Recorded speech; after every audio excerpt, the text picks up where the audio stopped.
up, ladies and gentlemen? Welcome Mhm. to the PS Comics I Love You podcast inside the KRP Broadcasting Studios here in Indio. Thought we'd be a little bit more professional because we're going to be talking about some business stuff. That's why I got the new Mhm. specs today. Going with Wow. the plain black tee, Hmm. looking pro. Okay. But Okay. nonetheless, it is a Monday, right? We Yeah. don't have like a set day when we do this crap anymore. Like it used to be, we recorded on a Saturday afternoon, then we Mhm. recorded on Sundays, and then JR's like, Mhm. let's do Fridays, and then Mhm. I did football, and that didn't work, and then we would do Mondays, and then Wednesdays, and bonus episodes. So here we are, random We're on a doing Monday. stuff. We Yeah. do stuff, bro. And it's a Yeah, lot man. easier now thanks to StreamYard and the ability to stream live on multiple Yeah. platforms, Oh, including absolutely. what's that? Yeah, absolutely. It is All right. easier.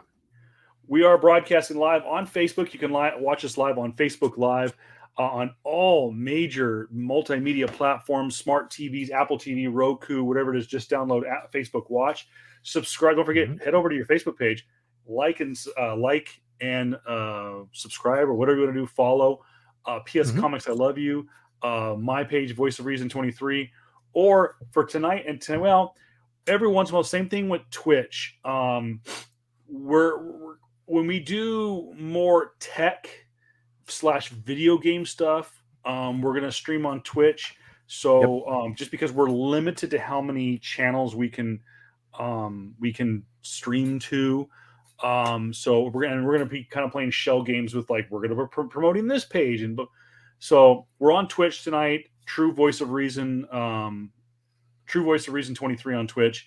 And again, we'll advertise in advance, and we'll start putting links on our Facebook page, PS Comics I Love You, um, about our Twitch channel. We are going to make an official PS Comics I Love You Twitch channel, but I think that's when more JR gets his setup, and because I know Yeah. you're more the hardcore gamer than I am, and I Yeah. get my mess that's over here to my left, where all my gaming stuff is. And yes, JR every once in a while is going to be doing a little deep tissue. Uh, Dude did chest today, as you can Dude, say. stress and Built arms, like man. I'm hurt. I'm hurt right now. he's built like But a brick shit house. He is all chest day, all day long. oh god. Speaking of which, if you're unfamiliar with the show, he is the Dark King. Every once in a while, you'll see it pop on the bottom. It says JRDK Kambakungan. He's also not JR Comics 42. He's also not JR Comics 42 on Instagram. Hot deals coming at you. Real quick, JR, big week this Wednesday for the Oh first yeah. time in 4 years. One of the most talked about, one of the most sought after, one of the most controversial, one of the most influential, whatever you want to call it, every adjective in the book. Comic books Uh-huh. returns to the newsstand. Saga returns after a Ah. nearly 4 year hiatus. Has it only You been 4 years? July, technically 3.5. July of 2018 is when it went into hiatus. They said they were going to take a year off. It has Damn. been a little bit more than that. Uh, Wow. yeah, That's July of crazy. 2018 is when Saga ended, I believe, on issue 54. 54. Yeah, something. It was in the 50s Yeah. and was on a Mhm. smoking run. Matter of fact, it was the number one selling non DC book. And I specify DC because Marvel wasn't even in the same. They weren't. They were there. There was nothing. It was Yeah. DC and Saga. That was it. Yeah. So, congratulations. I know your sister has to be absolutely losing her shit. I know she was a Yeah. huge Saga fan. Oh, she still is, and like like Saga for her is the reason why she's in the comic books today. Yeah, but And so, like, remember, you were already into comics. She came in yeah. the store, I think she saw the Funko or something like that. She saw something that attracted her to Saga and was like, Oh no, okay. no, she was actually into Saga. Oh, was it Like, before? oh no, yeah, it was she was into Saga. She was reading she was actually bought the trade paperbacks quite a while back, right? And so she wasn't necessarily into the individual comic game until I actually roped her into it, with of course Javelle from Comic Asylum, who is an insane collector. Yeah, like I'm pretty sure we went over this story one couple of times, man. But like, yeah, the second I asked if he has Saga, right, he goes, "Yeah, I have all of them. multiple copies, and I'm like, all right, cool. Well, Reed kind of hooked me in, and so ever since that day, man, we just been in this wild ride that is comic book collecting again. And so, yeah, Candace is definitely going to be happy, and so yeah, my sister is definitely gonna be a happy camper in that case. Saga is like her top favorite book of all time. She's been in that story, been in that world for a very, very long time. She has all the issues, and so Hey, it's but for that. Yeah. real quick, what was the name of that store again? Comic Asylum Oh, in Palm hashtag cheap Desert. plug. There you go. Got the new button going. Love it. There you go. That's just for Chicken Javel. Mhm. Shout out to the asylum. I will say I actually in a rare. Oh, by the way, those who give a damn, I am Kevin Pillow. Mhm. I am the voice of reason at Voice of Reason 23 on all social media platforms. Some may say I am the one true voice of high school sports. It's something I do on the side. So don't judge me with my potty mouth every once in a while. Chair's a lot worse. Check out the trailer from last week's show. Yes, by the way, I hope you enjoyed the trailer. It took me nearly an hour to edit out 4 F-bombs in a less than 10-second soundbite that that I pulled from our last week's episode, which is a great episode. Episodes 1 through 4 of Boba Fett is now available to stream on Facebook and YouTube and download where you listen to your podcasts. And what happened there? Save. Don't edit that. Boom. So anyways, I am at Voice of Reason. Don't hear anything. Sorry, I just saw that. Anyways, by the way, if you're watching us on all the platforms that we're streaming on, whether it be Facebook, YouTube, Twitter, or Twitch, comment below. It comes right here to the studio. We really appreciate the feedback. Again, one more quick piece of business.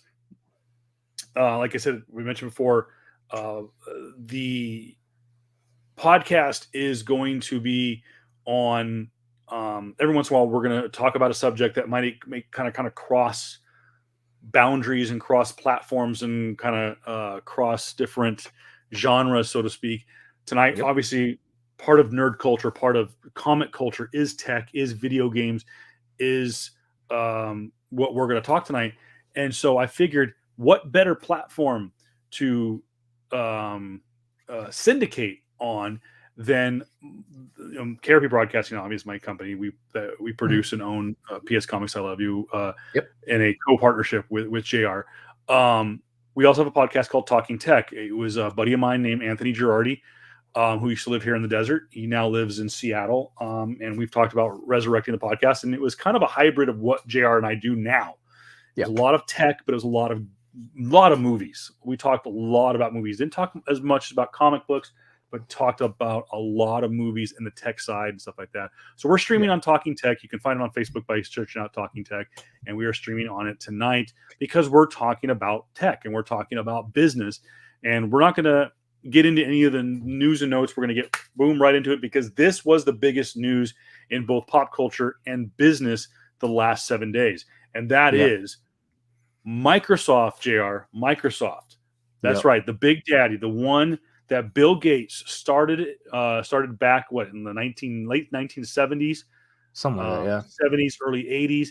Of course, famously went toe to toe with Steve Jobs and Apple computers for most of the 80s and the 90s. He is probably on the Mount Rushmore of tech geeks, tech whatever of all time. But he was a software guy. Software guy. When Microsoft went into the 21st century, they got into the gaming industry because they knew that gaming was the next big thing in computing. And so rather than invest in computing gaming, they invested in a console system. And which a lot of hardcore gamers are like, consoles, you're not a real gamer. You gotta game on a PC. Well, go ahead. Granted, I will say back in the day, this was like during this crazy era of like when consoles actually ruled, like reigned over. And like PC gaming at the time was like back in the early 80s to like mid 90s, even like some of like a little bit 2000s. It was very like uh It was rudimentary. niche. It was It was a niche audience. niche, yes, and like there it was like, I'm sure you would see like some early cases of Diablo or some really early RPG stuff, but like nothing like on the scale of like Super Mario Bros. No, Nothing no. on nothing on the scale of like Zelda per se, right? And so PC gaming isn't hasn't really isn't wasn't known back then as it is known today for like really pushing the obvious like edge in graphics, edge in like performance and all that in comparison to consoles. They overtook console gaming and graphics since way before Crisis. I think I would probably say, oh man, I forgot the company id Software. They're the guys who made Wolfenstein, but there was Oh another yeah, Quake basically, right? Quake. When Quake let's say I'm forgetting some legendary games from PC. Well, Um Final Fantasy got their start on PC, I believe. yeah, Final Fantasy I think so. But like I do remember that Final Fantasy was actually once a Nintendo product, and then they switched over to CD with On PlayStation. PlayStation. Yeah. For the PlayStation 1, which again, funny enough, Sony wanted to team up with Nintendo to make a CD-ROM based console, but then they And didn't do it because Nintendo Nintendo backed never out. wanted. Yeah, Nintendo did not want to get rid of cartridge. I was a Nintendo guy all through Yeah, junior high and high school. yeah, Nintendo, Super Nintendo, N64 was made fun of because yeah, like, oh, why don't you become a real gamer and join the yeah, CD-ROM yeah. and get away I from cartridges? Yeah. Oh, so there you go. Half-Life, like that Yeah. that era like really propelled forward like PC into like where it overtook gaming graphics and hardware for years, for like decades now. But yeah, going into like Microsoft, I remember that conference, man, back in like early, like I don't know if it was 2000s or maybe early 90s, when The Rock was basically still in WWE and it was known as The Rock. That's right, because And he's the one that was at the presentation. yeah, he announced it. He like they freaking, they got The Rock to come up and showcase the original Xbox One console, and I still have that on it's like somewhere in my room, man. But Well, yeah. for those of you, for the nerds out there, Mhm. the first generation Xbox. Remember, there was a Yeah, console called Xbox One, so you Xbox got to be One. Yeah, careful with that. yeah. Like the original OG. The OG um with the you know football controller. Yeah, I mean, the big old controller, the OG black and green Xbox Yep, numero uno, like the granddaddy of them all. And so, yeah, still they have it. came It's with in my garage. same here. Like it was pretty revolutionary for its time, man. In comparison to like PlayStation, where like you would have one of the most amazing things that I think at the time for me was that you could actually put songs, like burn songs onto the Oh, Xbox I, and have them play I over your video games. I That was a loved that, and the Xbox 360 kept it going. And one of Mhm. my favorite things about that, and I know we're chasing a rabbit, but this kind of ties in, guys. Yeah, What JR's talking about is no different than burning a song onto your taking a CD and burning a song onto your computer. You would do yeah, that. You could burn it onto the Xbox hard drive. They did it in the original Xbox. They did it with the Xbox 360. I don't think they did it with Xbox One because me you got it. too. We were already into streaming and Rhapsody and Yeah, Spotify. But what people yeah, don't realize was, from me, a gamer who enjoys more sports games than a lot of MMORPGs. I like first person shooters, but I'm not. To me, first person shooters, like when it got into Black Ops 2 and 3, where it got more quote futuristic and yeah, non-realistic, I mhm, liked Modern Warfare. I liked Call of Duty World at War. I liked the more quote realistic games. yeah, mhm, But going back was, I'm a huge WWF fan, WWE, and mhm, you could used to be able to import songs that were saved on your hard drive yeah, and put them with a created player, or you could edit a superstar in WWE's Raw versus SmackDown, which was the game back in the day on PlayStation yeah, and Xbox. Yeah, man. I remember I remember times having I had one of my burned CDs, right? Put it all Mhm. into my Xbox, and like I remember playing Project Gotham Racing and just having songs in the background. Me just that was one of the most fun times I've had. But yeah, I digress though. Going in further, yeah, Xbox has a history of like it was going against the PS2, which was still considered to be the greatest console of all time. Again, Oh that's yeah, in numbers wise, right? In numbers and it's still why they consider it the greatest console because like of how like the amount of like backlog and the amount of like games that were on the freaking PS2. I Going mean, in further, go ahead. oh no, hands down. I mean, it crossed barriers because to me, I used to work at Costco back in that Mm, day, and I had mm, just started in a new store in San Diego. The PlayStation 2 had been out for about a year, I think. yeah. When I decided to get, I always tend to do that. I do that. I buy the new game system a year after it comes out, well, at least for the Mhm, PlayStation. yeah. And I remember we started selling it at Costco, and that was a big deal because the PlayStation 1 that my brother had when we were kids and the Nintendo 64 that we had, both were purchased at Toys R Us because they didn't have GameStop. They didn't have Hmm. gaming stores. Target didn't sell gaming systems. Yep. Best Buy kind of did, but I think that the first time that they really sold gaming systems was the Nintendo 64.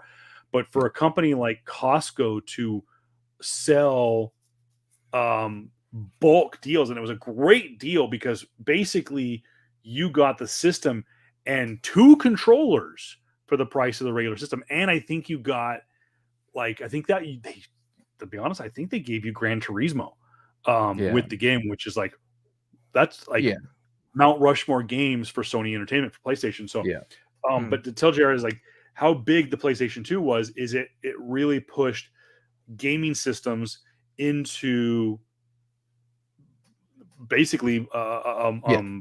the real world. It was Yeah. across beyond pop culture. It was in all culture, and I think that's what lit a fire under Microsoft's ass to Oh get into yeah. the gaming uh, kind Well, of yeah, war, I PS1. guess you'd say. Yeah, the PS1 was one of the one major generation. Like Xbox did come into play like around I think near like the middle of the PlayStation 2 life cycle where they did get into it and like yeah, like PlayStation is the reason why Sony is what they are today. Oh, Like absolutely. PlayStation, They both pushed each other. yeah, no, but like Um, yeah, PlayStation like as a brand, Sony as a brand, right? it was They were massive. they were known for CDs and like other things, like other like digital media, or not, or they were on like audio media, right? And they weren't too heavy into those things. They were mainly just a Japanese company.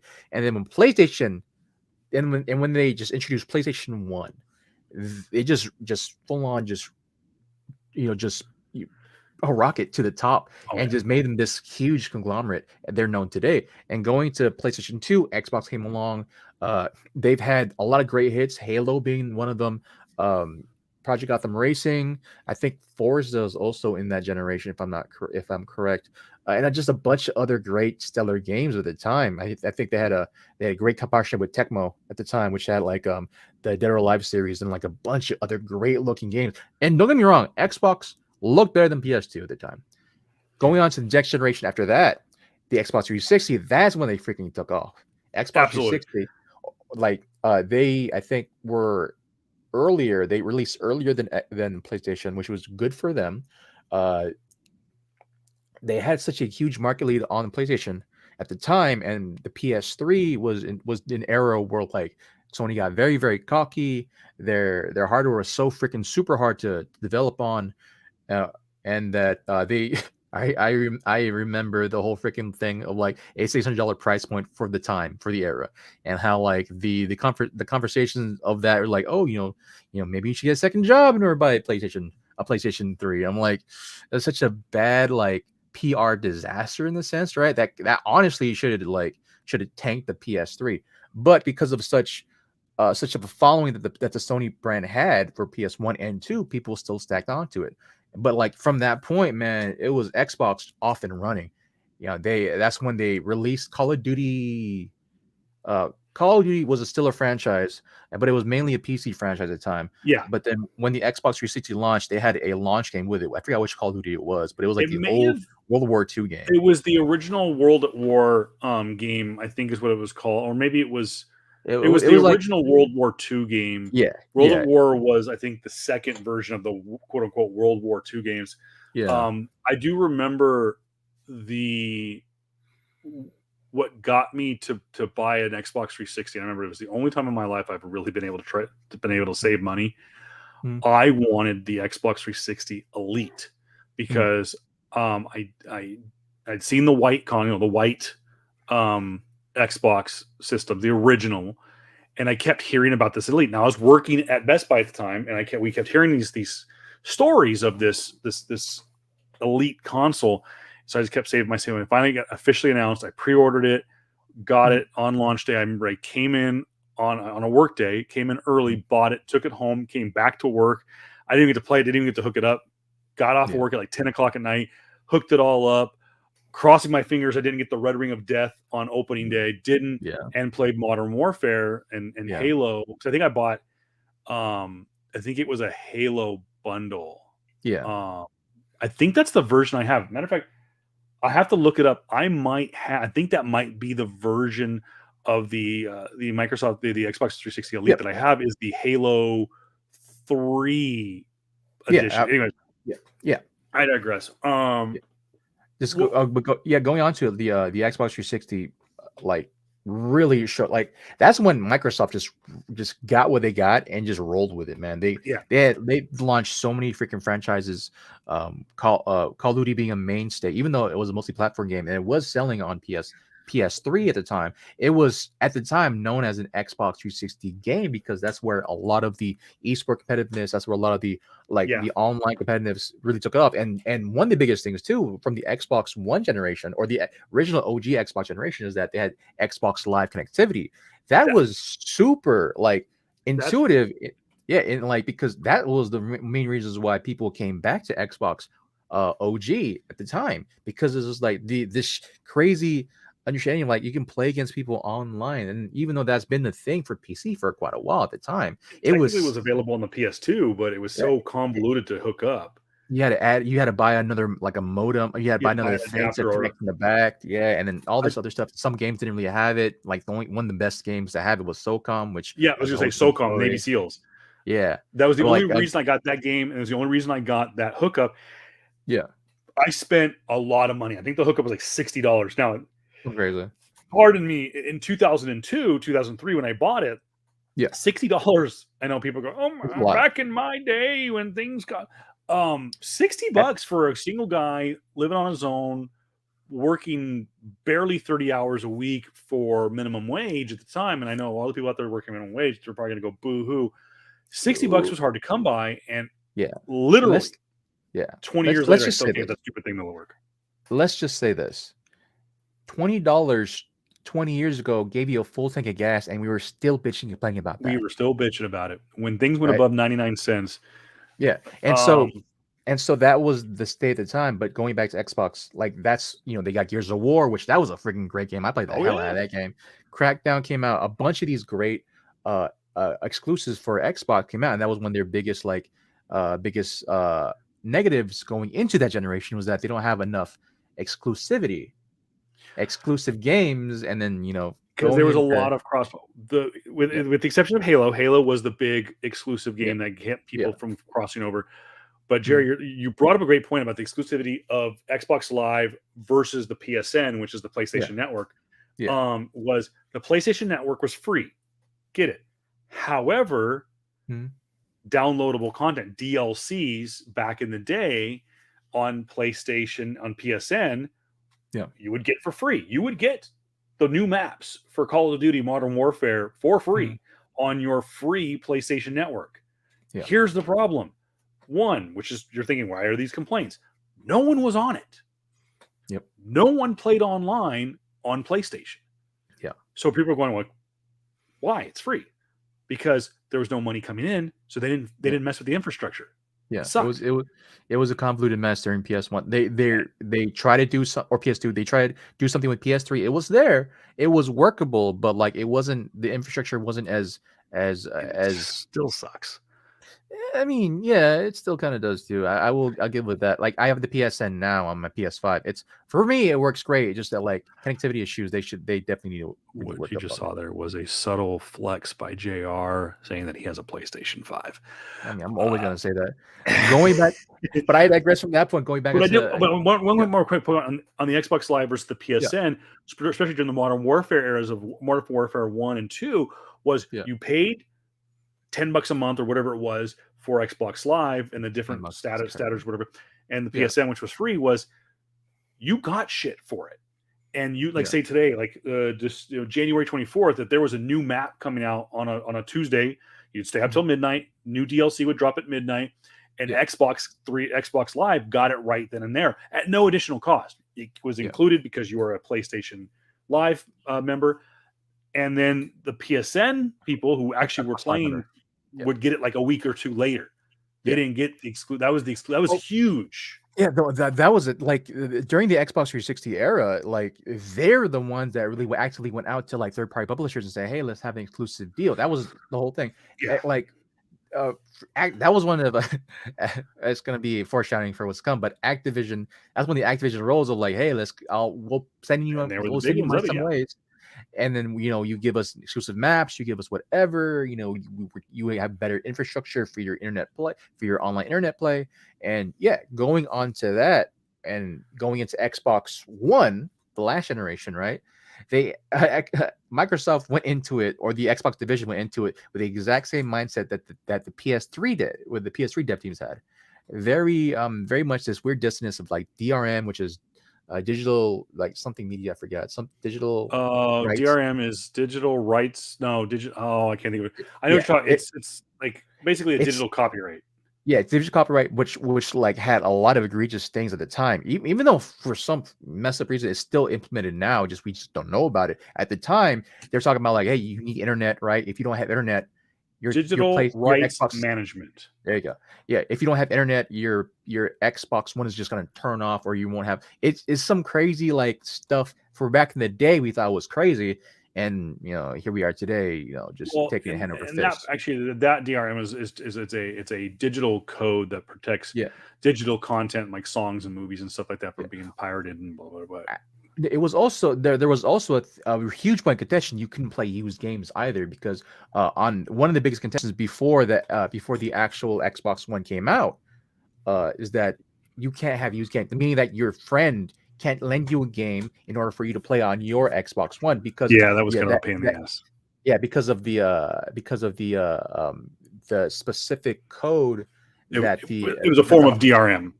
yeah, that can only work on one. That can only work Yeah, on one console. That they had huge backlash. A lot of people were let go, and the person who runs it today, Phil Spencer, I'm thinking someone else's name, that he has honestly just switched.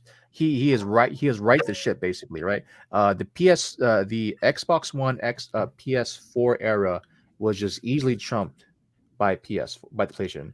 They came off, they went running just because of just good press. Or no, they won because of how bad press came to the Xbox side.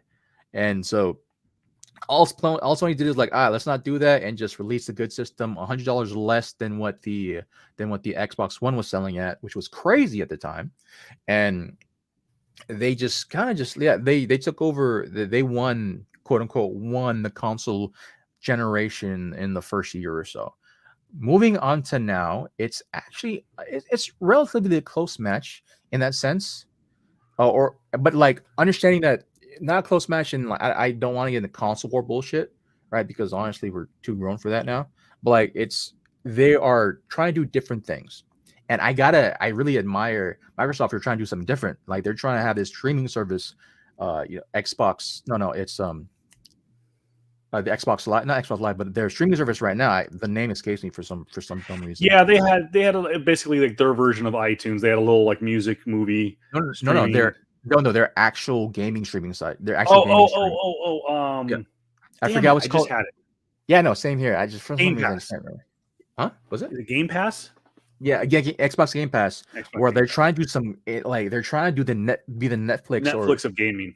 gaming, and which is an insane thing because we go back to the Xbox One or the Xbox OG and the PS2 era.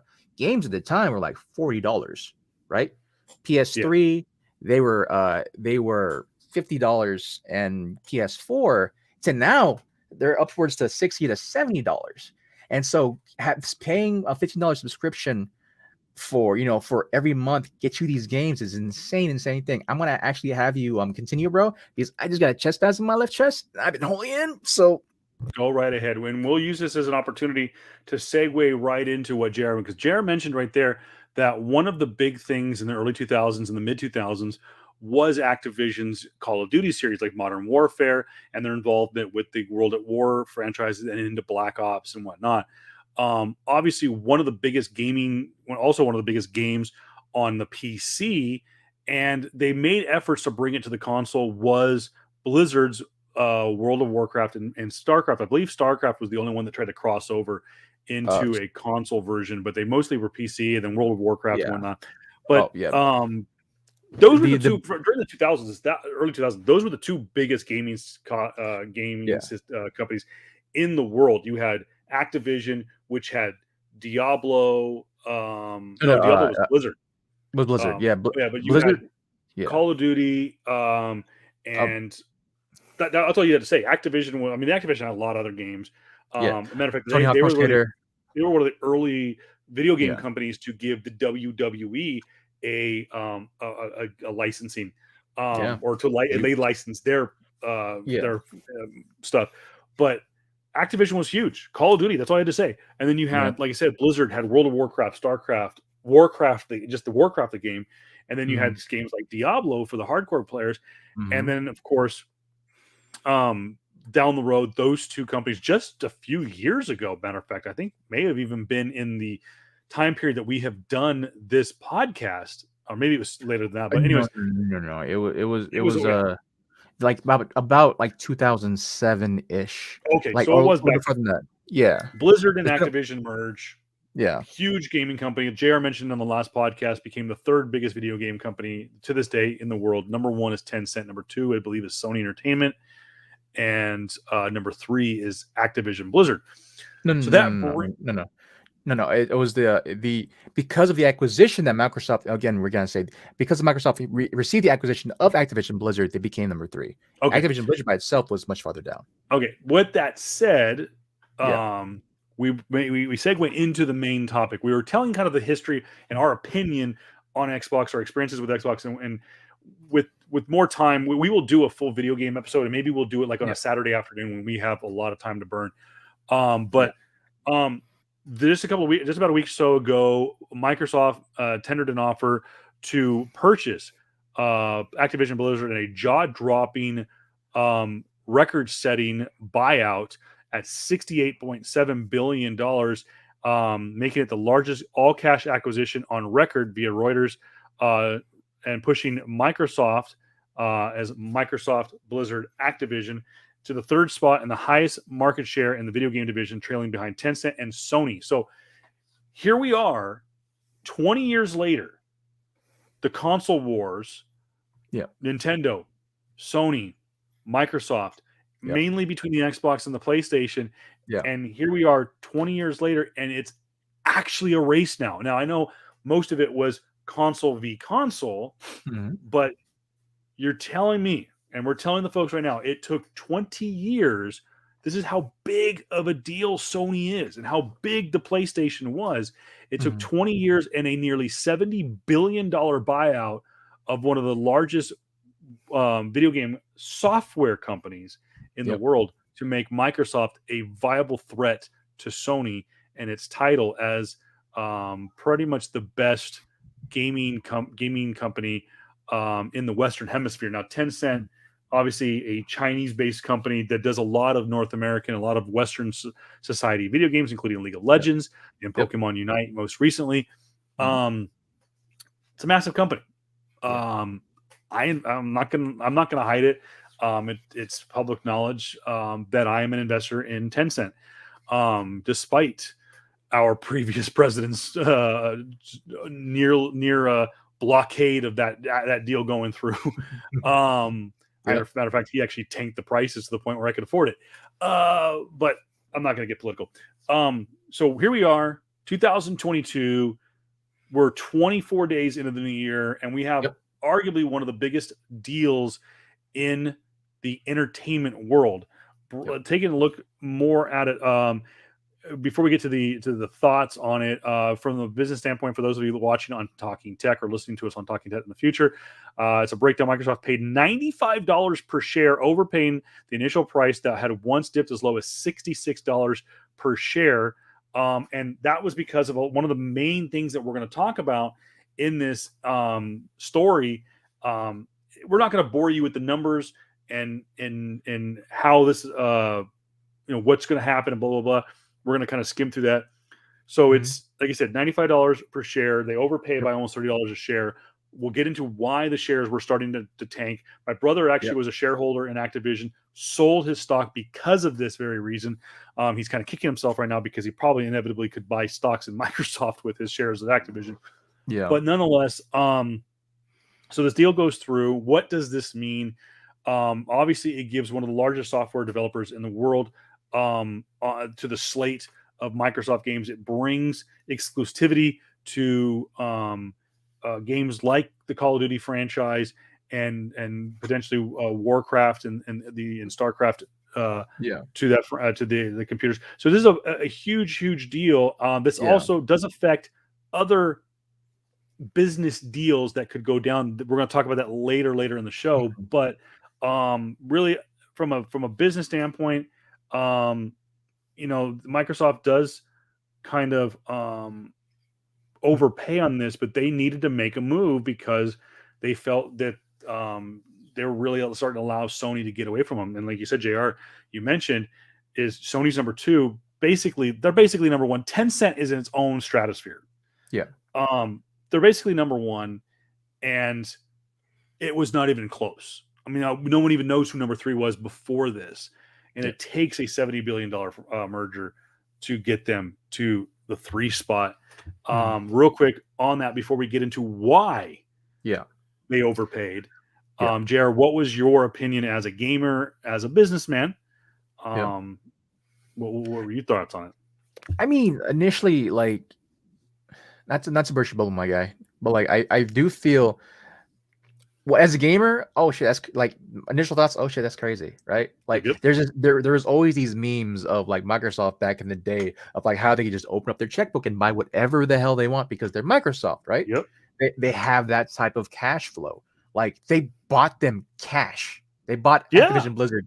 That's cash. how much. Yeah, Microsoft was huge the last couple of years in the stocks. 60, like damn near 70 billion, and they bought them cash. That's insane. No, and that's insane money.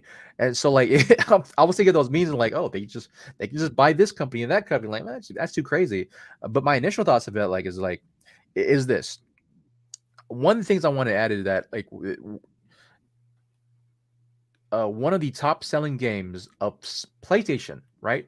All of last year, number one and two was Call of Duty Vanguard and Call of Duty, the one before that one. I think it was another. Call of Duty Vanguard, and they're basically 2 Call of Duty games. They were number one and number two for PlayStation, and they sold millions. I do feel that, like, I know they just paid 68.7 billion for that game, particularly. For that franchise particularly, how do you recoup that by basically cutting off quite literally hundreds of millions of users to your game? Like, I understand they can do whatever the hell they want at this point, but like just mindset, like, you're quite literally cutting your fan base, cutting the fan base in half. That doesn't, like, if you cut the fan base half, the other half is not going to immediately buy an Xbox One or an Xbox Series right now when they're on it, quite honestly, not in stock. They're not going to go to like the Xbox, the older previous Xbox Ones or whatever the previous generations was, just to have a shot at another Call of Duty. And again, it might happen, it might not. But I do feel is that, like, Microsoft has actually come out in the last couple of days and said, like, no, we want to continue our relationship with Sony when it comes to Call of Duty games. We don't. I think either Phil Spencer or someone else said that they don't want to alienate that crowd. because of how, like, again, dude, like it would be like if, well, what will be a good example? It would be like if, dang it, right now it's a very hard example for me to try to pinpoint where quite literally a video game, right, that has spanned multiple consoles, that is on basically freaking, I think it was on Nintendo for quite a while too, to say now we're gonna just alienate those type of sales and just only go to one group without any type of ramifications in the sense of like loss, like profit loss. Yeah. They could do it because of Microsoft.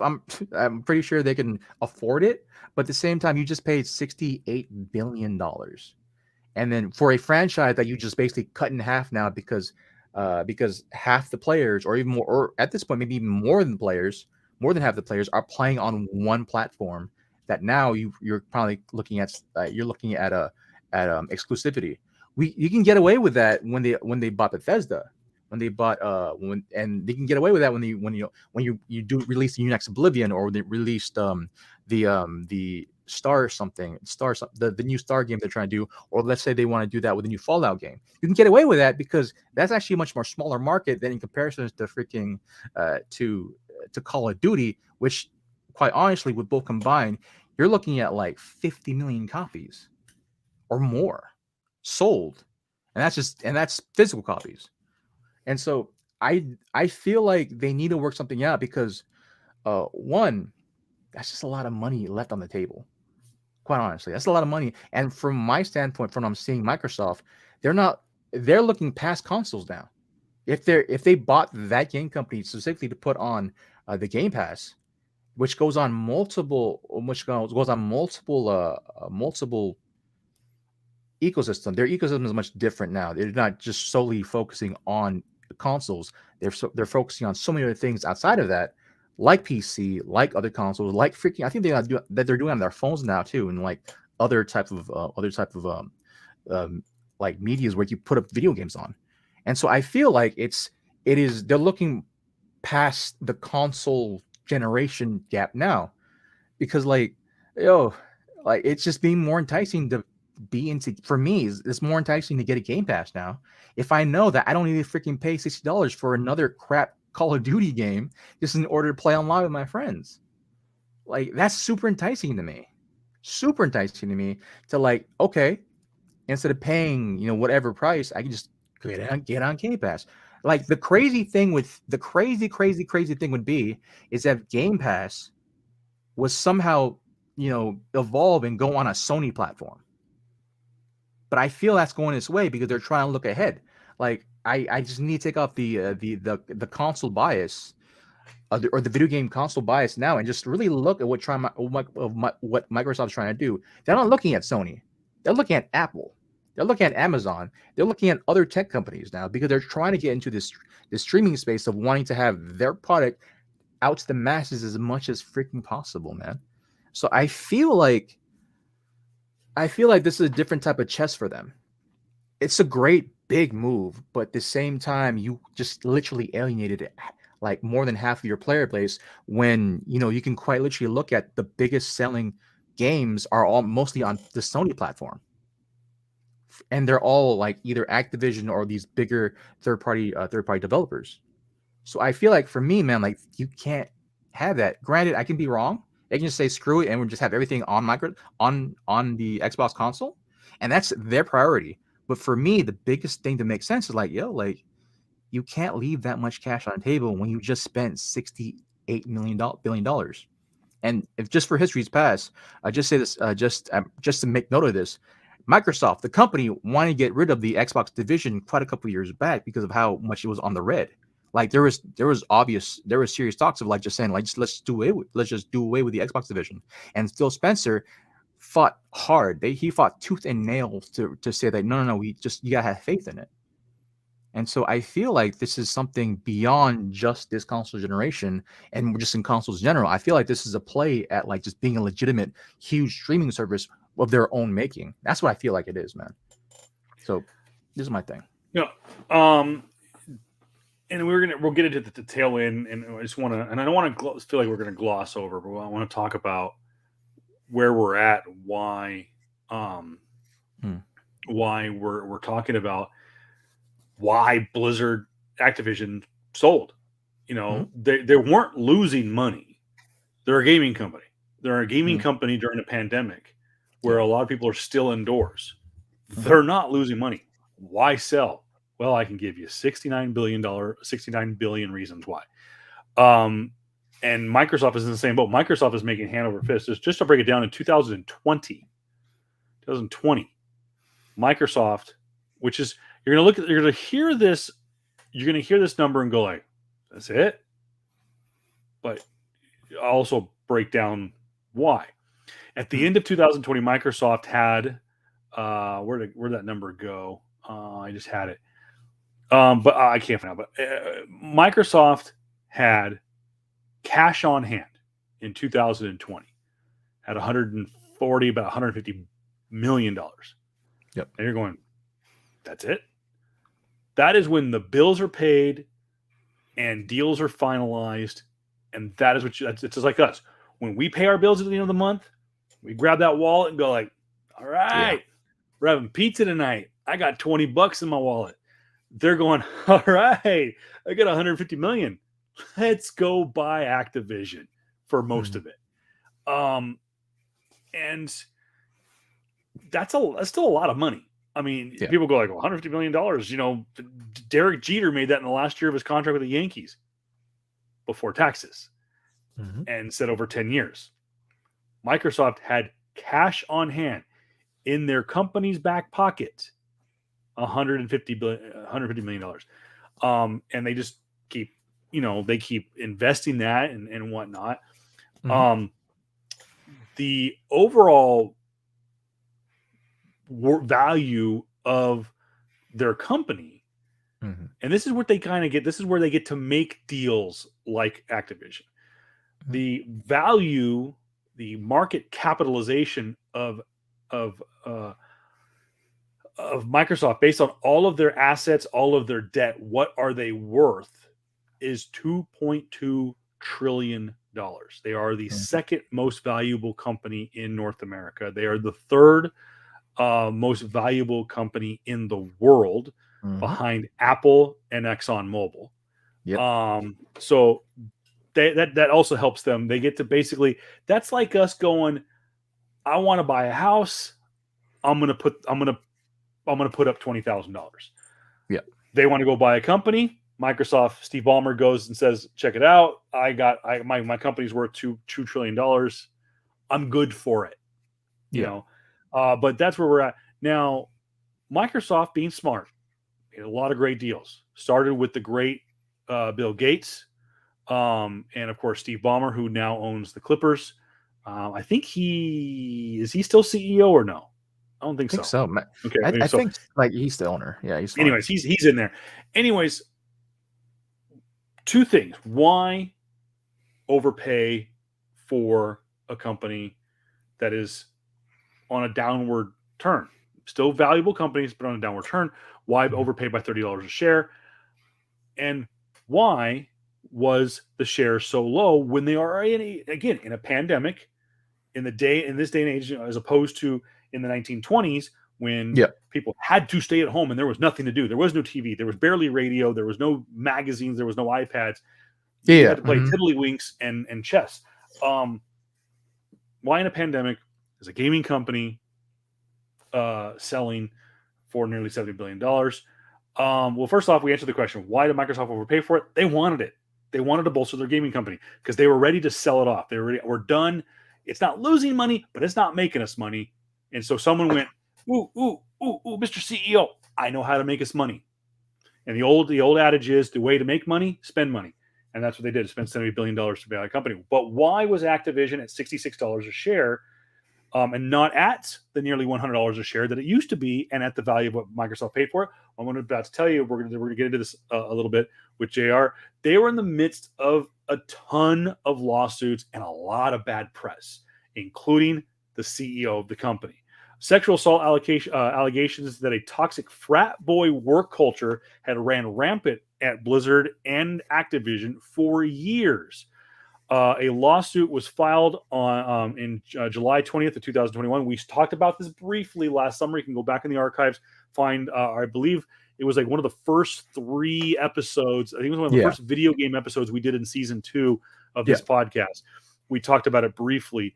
A lawsuit was filed on July 20th of 2021 that compiled an extensive list of frat boy workplace culture that became a, quote, breeding ground of harassment and discrimination against women. Things such as cube crawls, similar to a pub crawl, where male employees drank large amounts of alcohol and dragged themselves to various cubicles where they engaged in inappropriate activity towards female employees. Other stories note about how male employees would proudly come into work hungover, play video games for long periods of time during work, and delegating their responsibilities to female employees, engage in banter about sexual encounters, talk openly about female forms, and joke about sexual assault. I'm avoiding the R word. It's such a, it's got a punch. And I just don't want to say it, JR. I'll say it because it needs to be fucking said. There's the rape culture. There's rape. There's a horrid fucking rape culture. Yeah. So, and I'm just going through the notes because I want to set this. I want to paint the picture, and then I want you to kind of get in because this is something that is really you're kind of passionate about. So I want to get the bullet points, and then we're going to talk about it. Another example was when a female employee tragically committed suicide during a business trip with a male supervisor who brought stuff you can fight Schizo Kitty, stuff that you could sex toys, including stuff for butt plugs, lubricant, anal pleasure. I'll let JR say the bad words. He loves it. We'll edit it out in the bleeps and stuff. No, anyway. Other examples included African American employees being held back for permanent positions, but men hired after them were given positions outright. Women being kicked out of lactation rooms just so employees could use the room for meetings. Rampant examples of retaliation when these allegations were made known to HR. Constant micromanaging by managers to the point where one employee had to write a 1-page summary of how she would spend her time off after requesting it. She claims that no one else had to do that. And of course, then there's the CEO, Bobby Kotick. Kotick. He knew about the sexual assault allegations claims for years. One particular story pertains to an email sent for a former employee of Sledgehammer Games Call of Duty. That's what we were trying to think of last week. I was trying to think of Sledgehammer Games. Back in 2018, about how she was pressured into consume too much alcohol and then was raped in 2016 and 2017. A co-lead of Blizzard noted how she attended a party for Activision development studio with Kotick back in 2007. Now, this, you said 2007. This is prior to the merger with Blizzard. Kotick is the CEO of Activision. And this is probably during that time, man. During that time frame of when they actually, in which scantily clad women danced on stripper poles at the same party. A DJ encouraged females attendees to drink more, so that so the men could have a better time. This was according to another person who was present.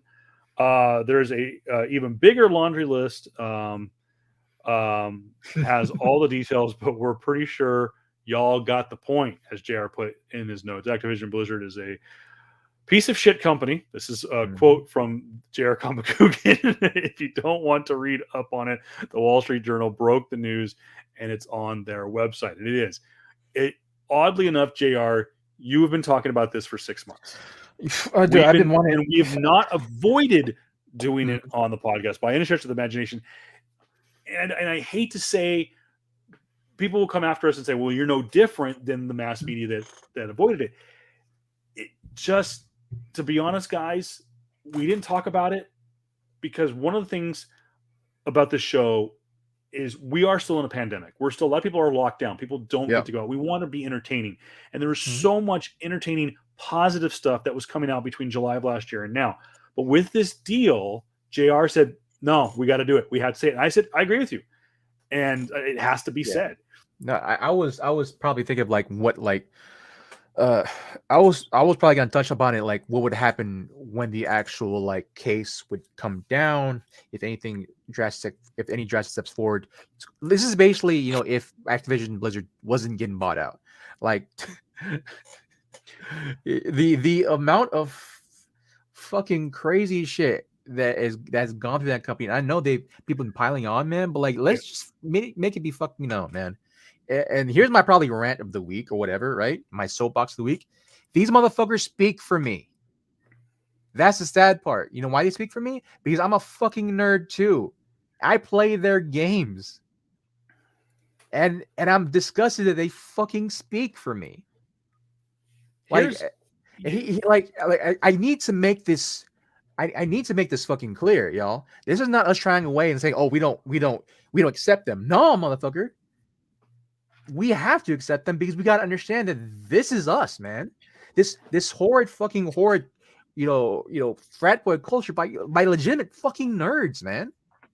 Dudes who play video games for a living, who make video games for a living, are. When I think of a nerd, I think of the classical quote unquote nerd that I grew up with. One of those things. Nerds. Look at Nerds, the movie. Look at shun people, that was in the drug society that like were looked at differently because they play video games, right? Back in 2005, where it wasn't cool to be a fucking video game nerd. No, who got shoved into lockers. These are the people that represent me, because that was my generation growing up. Granted, they're older than me, but at the same time, that was the generation that it's so fucking horrible that these people speak for me. I don't want them to speak for me, but they are like it's. What's really sad, JR. I grew up in the traditional sense of the word, a nerd. Movies like Nerds. I now use for example. I know it's a movie, but really and truly, that movie spoke to a whole generation of people that were picked on by the jocks, by the popular crew. If anybody's seen the movie, and people go like, "Oh, it doesn't hold up" and stuff like that, but it kind of doesn't go with me on this soapbox for a moment. It's really sad where we've come as a culture, because I was a nerd in high school. I like video games. I was just thinking about this past week, and it was funny that I actually ended up using video games to not become popular, but to get in with the in crowd. Yes, I played sports. Had I not gone to a small school that played 8-man football, I would not have played sports. I played JV basketball as a senior. Okay, my first varsity letter was golf. Now, granted, one of the most valuable athletes of all time was a golfer, Tiger Woods. But my point is, I was a nerd. Video games. I read comic books in elementary school and junior high. Didn't read as much in high school. I liked going on my computer and doing stuff and going on AOL and going into chat rooms and message boards and blah blah blah blah. I was the epitome of a nerd, and I see, just like in the movie, I see the jocks, and I would see these assholes treat women like garbage, and I was like, oh man, if I got to date so and so, I would treat her right, because I never had it before. I didn't have power. I didn't have popularity. I didn't have anything. I was a nerd. I was an outcast. I liked my comic books. I didn't play Dungeons and Dragons. I wasn't a full-on nerd like that. So shout out to Mr. Z. So my point is that it's very, as JR put it, these are my people. And we claim what they are in that they are nerds, video game developers, guys that took extra math classes to learn the different theorems and theories and stuff like that. And then they turn around and become the villain. It's like, it would be like Spider-Man becoming Dr. Doom. It's just, it's sad to see the nerds become the jocks. Almost. It's this fucking horrid workplace culture of this weird fucking weird fucking atrocity of like somehow I get it. I understand in the last like 20 plus years, and this is because of like the gamer memes of like Doritos and energy drinks and Mountain Dews Mountain Dew chugging and because Funyuns, listening to Led Zeppelin in mom's basement. Yeah, yeah, and like and like the whole thing of like Halo, Halo fans and the Call of Duty jocks, where it became cool to play these, these hardcore, hyper realistic games where you shoot down people, right? And yeah. that was in the in crowd, right? But at the same time, the people who were making these fucking games were nerds, dude. Were full on people that were the quote unquote, outcasts of society who, for some freaking reason, was given this source of like this source of enjoyment or this job to have people enjoy video games and just get out of fucking reality for a second. Now they're these fucking these these despicable motherfuckers who grope women because they're assholes. And this is not me trying to fucking virtue signal. This is fucking horrifying shit. Someone lost their life because of this shit. Yeah. Like it's not me. It's not me being a white knight. It's not me trying to fucking virtue signal. Like yo, the real complication of this is that it also. I'm not trying to minimize the things they've done to women. That's not at all. But because of this stupid ass work ethic, we got horrible shit games too. Call of Duty's been fucking sucking for the last 10 years. At least since Modern Warfare 2. It has not been good since Modern Warfare 2.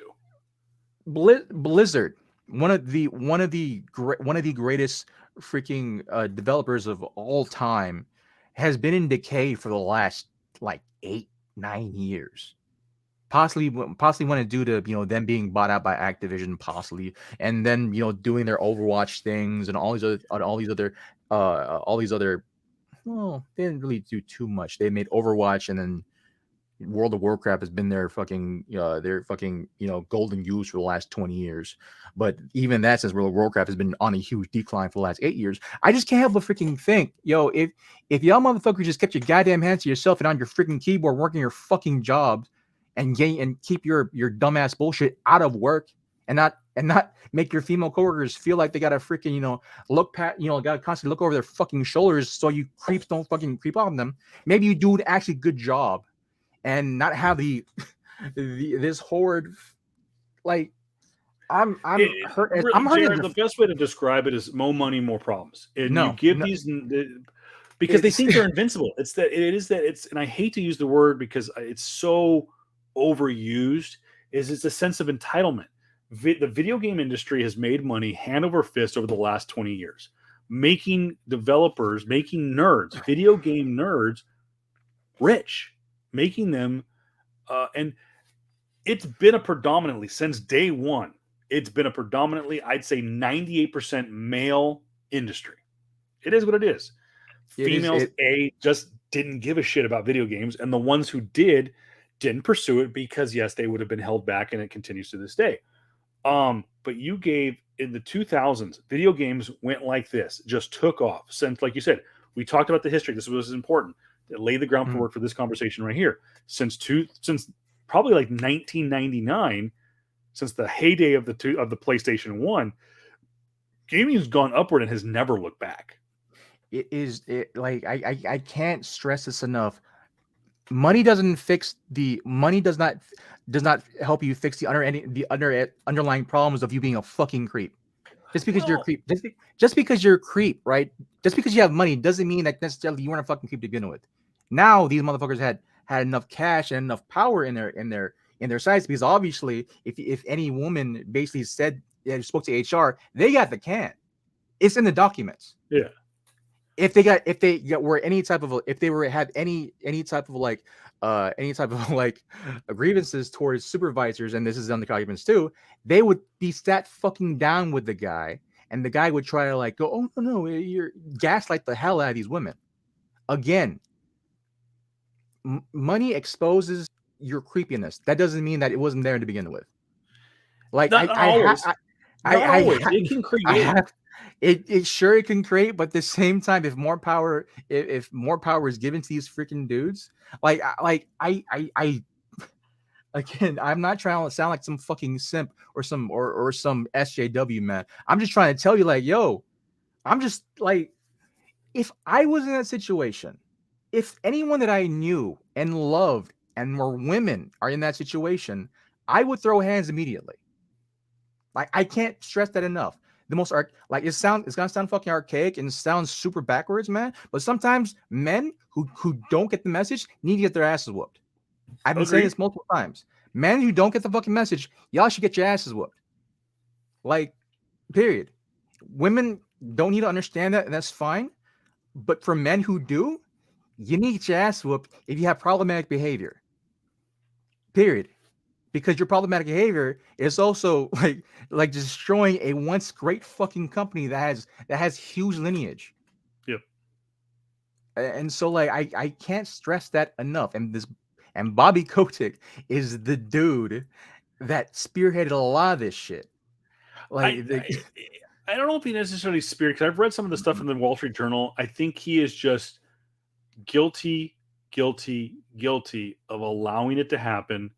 Was he out there passing out the booze? No. Was he the one out there, for a lack of better word, putting condoms out there and saying, go get him, Tiger? No. Did he allow the culture to continue because he didn't do anything? Yes. And that's why the buck needs to stop there. And I do not believe that his time with Activision and Blizzard will be for very much longer. I think that to go through JR's notes, when it comes to Microsoft, and you may have already said this, but I'm going to say it again. Yeah. Phil Spencer, who is the president or CEO of Microsoft, I think Steve Ballmer's the owner still. I think that's what he's the. Yeah. In reaction to the Wall Street Journal investigation, Microsoft boss Phil Spencer told his employees in an email that he is, quote, evaluating all aspects of our relationship with Activision Blizzard and making ongoing proactive adjustments. Now, we know when companies get bought out like this, there's going to be redundancies. There's going to be some companies there's going to be some things that are brought over. We don't know yet, because this is still probably about a year away from being finalized. Yeah. The Federal Trade Commission will have the final decision. And there's an article on CNBC that talked about the major acquisitions that Microsoft, Amazon, and Alphabet, basically Google, made in 2021, and that the newly certified commissioner for the FTC, Lena Khan, she wants to stop these big deals. So this may not even happen, and we may go back to square one with Activision Blizzard running a frat house. I really don't think they will, because I think they will be outed.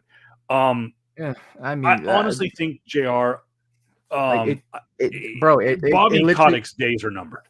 No, bro, it literally took a fucking movement for women, Me Too, for them to finally come out and say this shit. Yeah. Like quite literally, it took a whole fucking movement of women across the industry to finally have this shit set out. Like, it's Bobby Kotick. You might say that, oh, he didn't spirit, he wasn't a part of all this stuff, but he all this shit. What if this shit happens on your watch and you've been made known about this for years, fucking years? At that point, I'm gonna say you spearheaded this stuff because you didn't do anything. And not only that, but then you also engage in a company, in a I think a law firm, which broke up unions. So in order for people to kind of just unionize and for have the obvious worker to get their union benefits, all this stuff, they were in a company for that. Like, bro, like, don't even fucking start on Bobby Kotick. Like, he's a piece of shit human being. He's a piece of shit human being who at one point freaking threatened to kill a stewardess back in 2007. I ain't here for him. No, and like I said, he won't last long. It's one of those deals where in order to pull the trigger on this deal, he had to come with the company. He's going to come with the company. He's going to get a golden parachute, but he'll be out of the company. And then I think Microsoft will take it to a whole new level. I bet you what will happen if it does get regulatory approval, which, like I said, won't happen until probably about this time in 2023. If it ends up being a smooth sailing, if it's not smooth sailing, the deal is going to fall through, and then they'll just go to another suitor if it's even allowed. I bet you this is what's going to happen. Is they're going to drag it out. They are going to drag it out. I did see an article that Microsoft claimed that they're super confident it's going to go through, that they actually, I forgot what kind of waiver form, like they paid $100 some million waiver or whatever. Well, like if it doesn't go through, they would pay this amount. Yeah, that's how. That's how freaking confident they say they are, man. These deals usually do go through. They got to make a Mm. couple of changes and Yeah. take this out. And look what Disney did. Disney, they bought out 20th Century Fox, Mm. and they had to sell off. They had to sell off the Fox News, basically News Corp. They had to get rid of Yep. that. They had to sell that off. So now they're an independent company. They Mm-hmm. had to sell off Fox Sports. It's now an independent company. Still Mm-hmm. calls it Fox Sports. The local, the regional, quote unquote, like the Fox Sports West, blah blah blah. They had to sell those off. Those became Yeah. Bally Sports. And I think they had to sell off a couple other things. They got to keep their controlling interest in Hulu, despite the fact that Disney had already had interest in Hulu and had their own streaming service in the form of Disney Plus. They got to keep that. They got to keep Star, which was a overseas, not to be confused with Stars, STARZ, Mm-hmm. but they had a company called Star, which is based out of India. They've Yeah. now they were supposed to sell that off, but they were able to roll it into Disney Plus.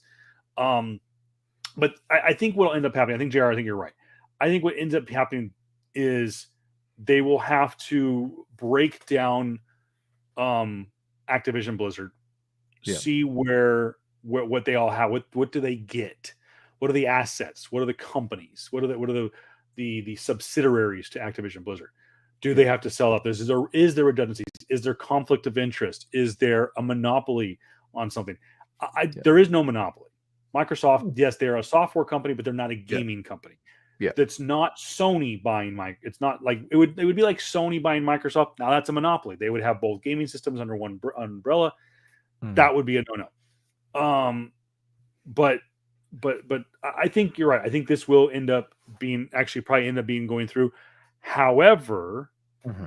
I would not be surprised if they do make this a political issue. This is something that the Biden administration has made very clear that they don't want these billion/trillion-dollar companies basically ruling the tech world.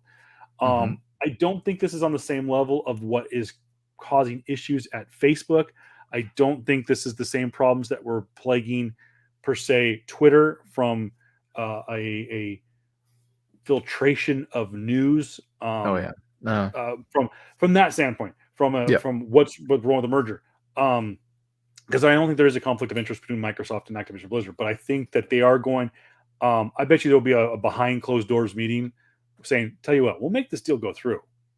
Okay, we'll make this deal go through." Yeah. Bobby Kotick out, and he may even, and you know what, he's out. He might face charges. So I bet you there's a sweetheart deal. Yeah. What's that? No, I don't hope he fucking face charges because there was actually a meeting a couple of days ago. It was announced like to see what happens with the merger going down and how he would say that he is going to help people with the transition, but then granted he reports are saying that he glossed over a lot of stuff and left the meeting early with a lot of the company, with a lot of the employees, like really like what so what the hell happens to us type of thing, right? Yeah. So I do feel like it's just always it always happens in these kind of deals. Yeah, I always do feel like it's just like I'm pretty sure he knows it's on his way out. Yeah, and he's just like, bro, he is the depiction of a scumbag motherfucker.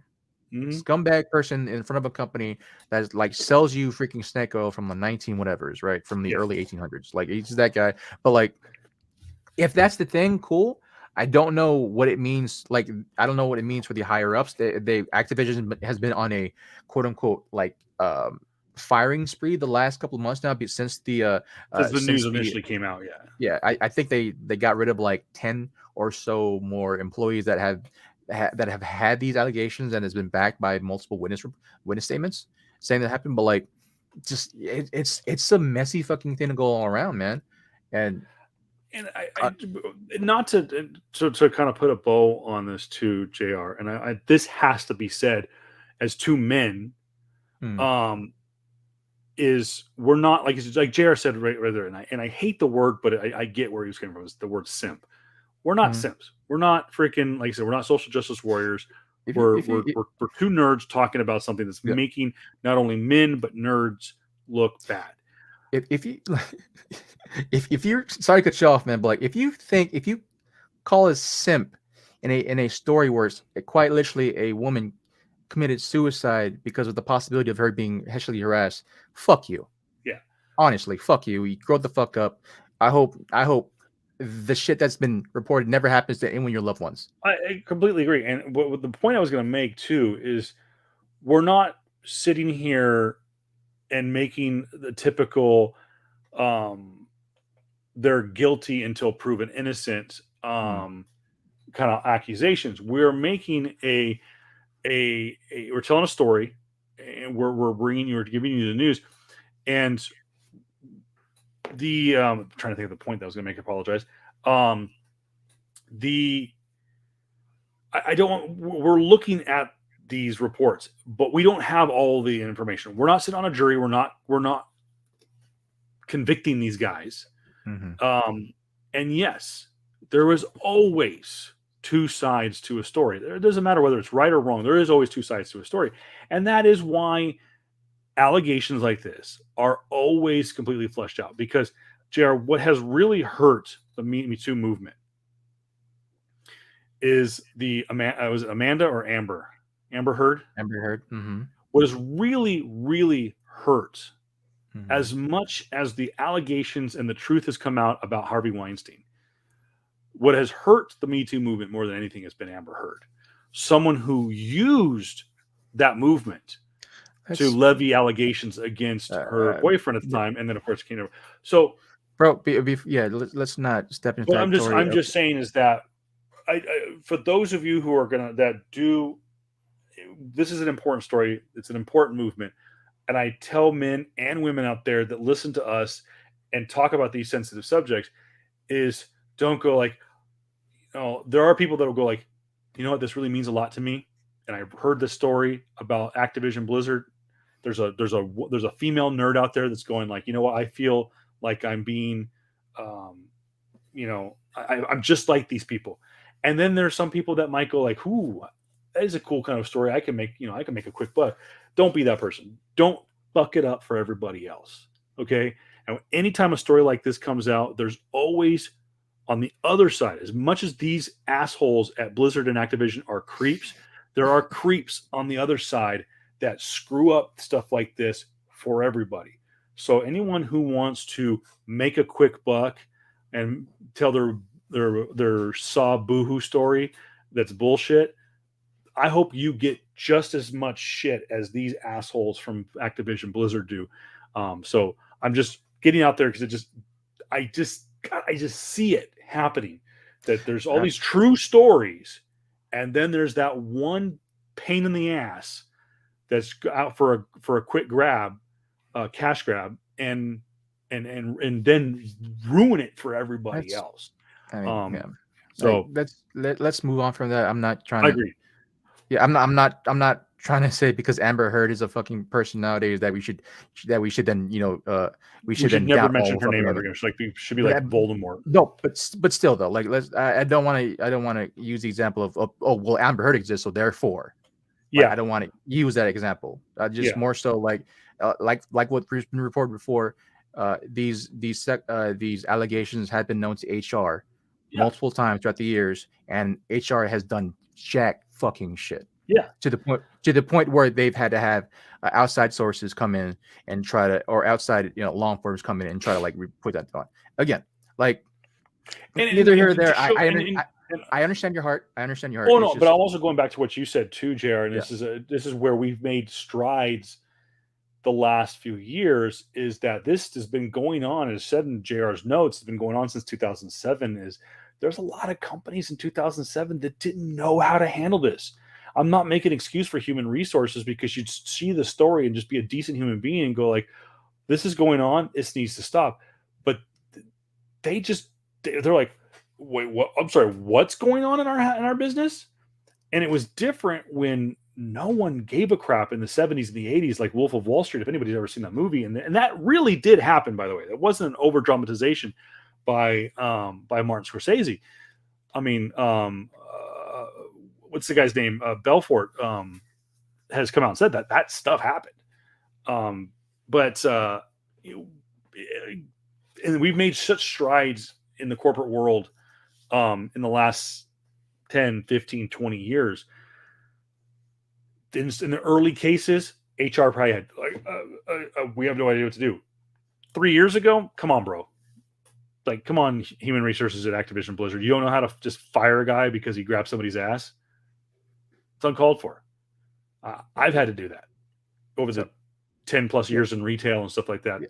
Again, but let's just continue move on. Let's segue into some fun stuff real quick. I know it's a weird segue, but let's put a bow on this.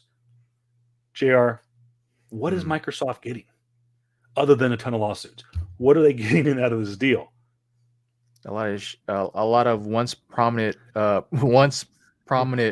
video games that hopefully will be actual good games out of it. Like, kind of hoping what Bethesda. Again, I'm still kind of just fucking pissed off from the last story, and we will talk about that hopefully some other fucking day when the lawsuits come by.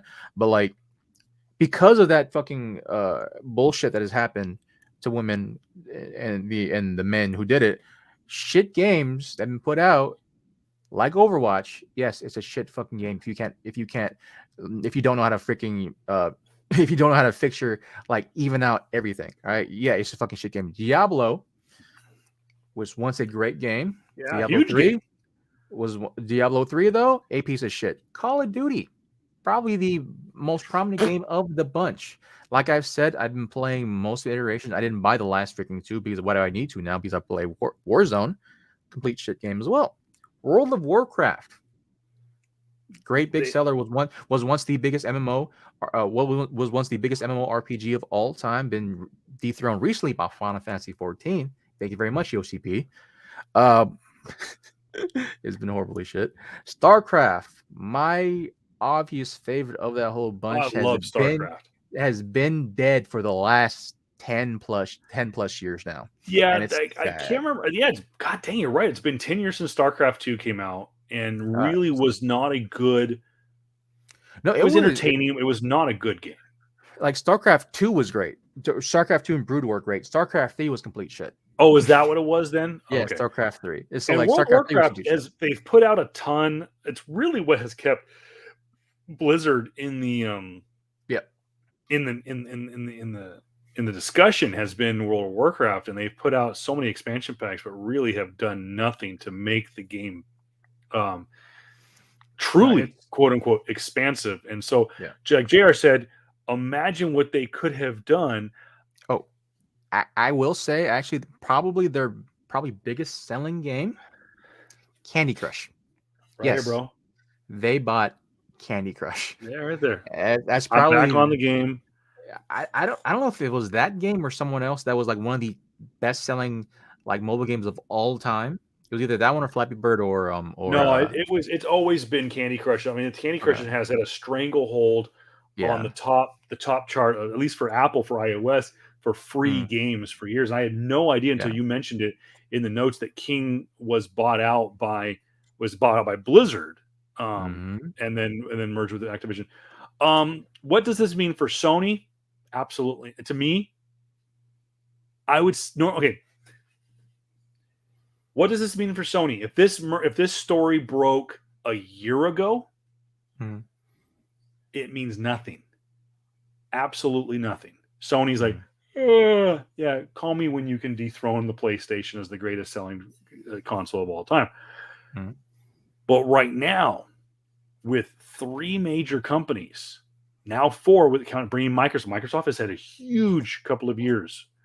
You have 4 massive companies: Amazon, Apple, Disney, Microsoft, with trillions in capital, with billions in cash.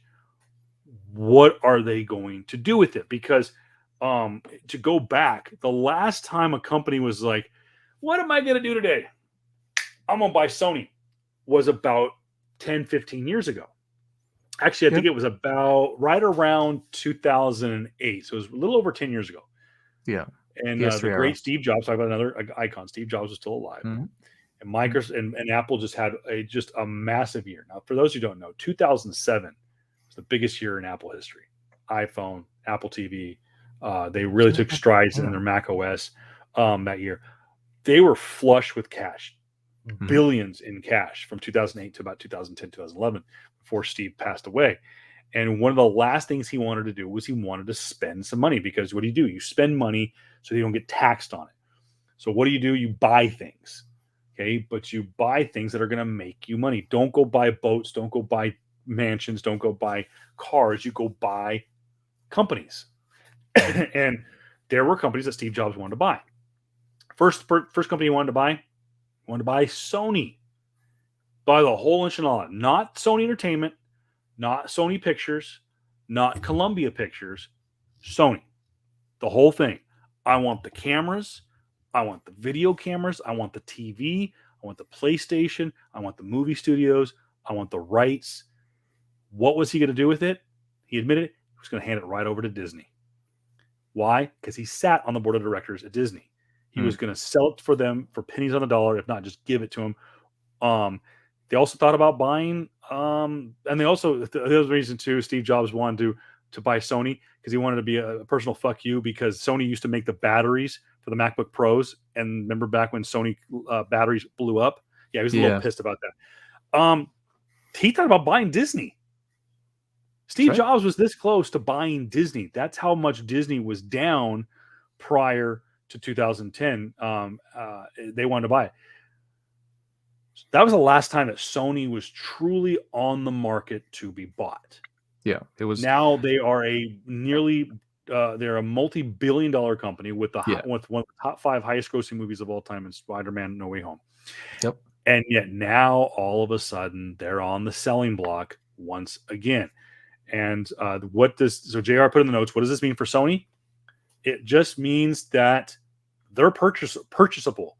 And there's a rumor been going around since the end of 2021 that Amazon, Apple, and Disney have all emerged as companies to purchase Sony.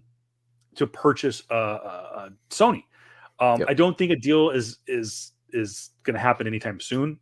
Most likely, those 3 companies will wait and see how the FTC reacts to the Microsoft Activision deal.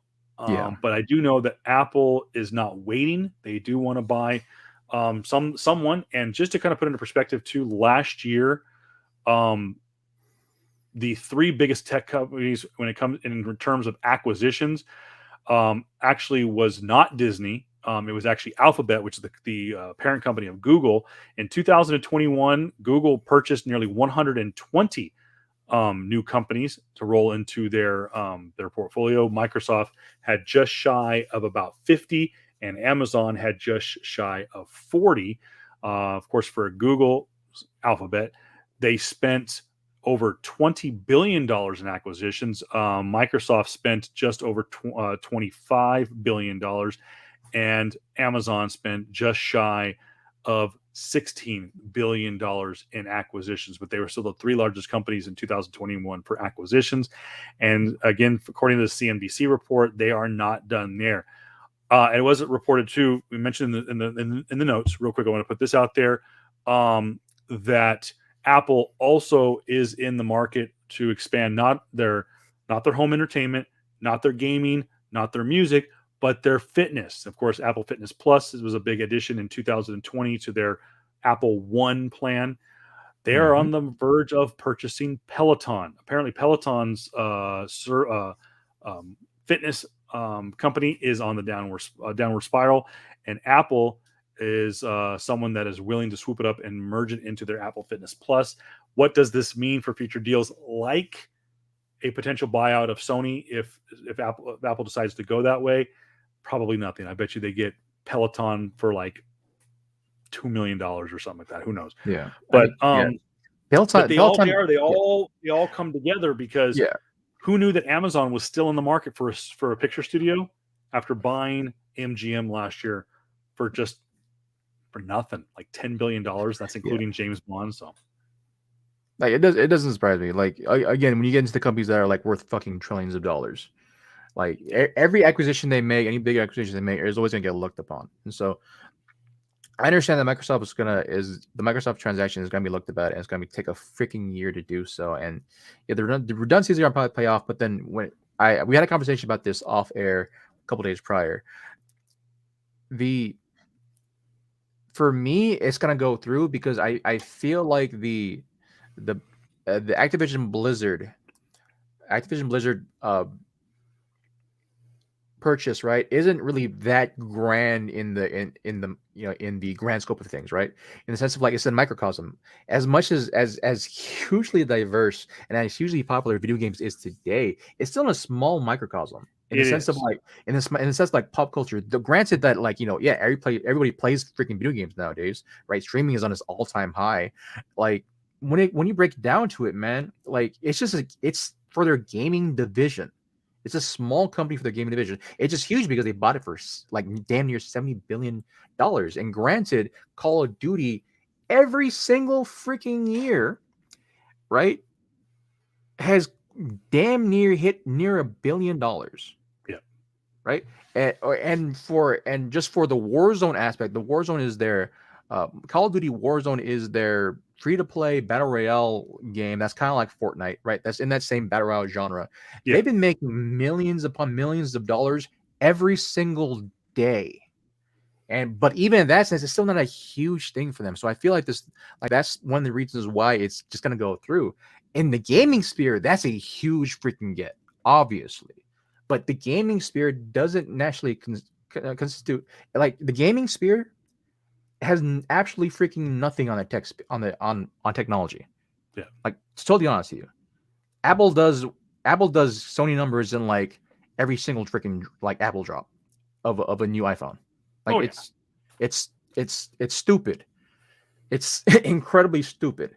I will say though this: if one of the big three that's left over does buy Sony, though, that is when you're gonna have the conversation. I don't feel like that actually gonna pull through. Like Yeah. it's weird to say because I, I because don't. yeah, I think what's funny is, and I, we'll kind of put a yeah. bow on this because this is a whole other conversation we could I have. mean, like just Activision doesn't make anything else but games. That's And my thing. but that was still a big deal because Activision made so much money the Yeah, last few years. you know. Like you said, they were the top dog in their field. Their field was a microcosm of the business. Mhm. When Activision, when the word Activision is coming out of the mouth of, I believe it was the name James Carney, or when guys on CNBC, Fox Business, CNN Oh yeah. Money, Mhm. when those guys, when the Wall Street Journal is writing a front page article months ago, not about sexual allegations, but about the success of a video game company, you're a big deal. Activision, I think, JR, you're right in the fact that it's just a video game company. Yeah. This is a video game company that was on the big board. Yeah. They were hanging with the big boys. They're not a $1 trillion company, Mhm. but their shareholders are about to become multimillionaires. Yeah. But this was a big, big deal, Yeah. and The here's the thing I will say: if Microsoft bought EA Sports, EA Electronic I'm Arts, really shocked that they didn't. that will be a different story because of like the amount of numbers that EA puts in. Just not just in. Here's the thing, right? Call of Duty Modern Warfare, the brand is phenomenal, has done great. Yeah. FIFA, the FIFA franchise has done Oh, those numbers now big. for 10 fucking years. They are a billion dollar. They've been making EA billions of dollars every single year. FIFA, what's funny is FIFA, and again, not to chase a rabbit, we'll wrap this up Yeah. here in a second. Yeah. FIFA has been one of the most successful games for Electronic Arts and Yeah. EA Sports for, like Jared said, last 10 years. Yeah. Not because soccer, believe it or not, No. not No. because soccer is a massively huge sport. That's the unfair It advantage it has. Yeah. You want to know why it's been $1 billion franchise? And this goes to what JR said. You have guys who are working on that game who give a shit. It's a good game.